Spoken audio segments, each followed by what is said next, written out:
नमस्कार मित्रांनो, सर्वांचं स्वागत आहे आपल्या महाराष्ट्र न्यूजमध्ये। तर ऑनलाईन औषध विक्री विरोधातील बंदला उत्स्फूर्त प्रतिसाद। पुणे शहरातील 6,500 विक्रेत्यांचा सहभाग। बेकायदेशीर ऑनलाईन औषध विक्री आणि कॉर्पोरेट कंपन्यांकडून होत असलेल्या अव्यावसायिक स्पर्धेविरोधात अखिल भारतीय औषध विक्रेता संघटनेने पुकारलेल्या देशव्यापी बंदला शहर, उपनगर आणि जिल्ह्यात उत्स्फूर्त प्रतिसाद मिळाला। शहरातील सुमारे 6,500 तर जिल्ह्यातील जवळपास 15,000 औषध विक्रेत्यांनी दुकाने बंद ठेवल्याची माहिती संघटनेचे पुणे अध्यक्ष संदीप पारेख यांनी दिली।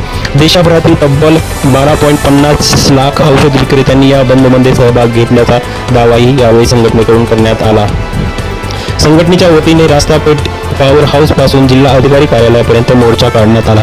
यावेळी संघटनेचे सचिव अनिल बेलकर, खजिनदार रोहित करपे यांच्यासह शेकडो औषध विक्रेते आणि पदाधिकारी सहभागी झाले होते। संदीप पारेख यांनी सांगितले की औषध व्यवसाय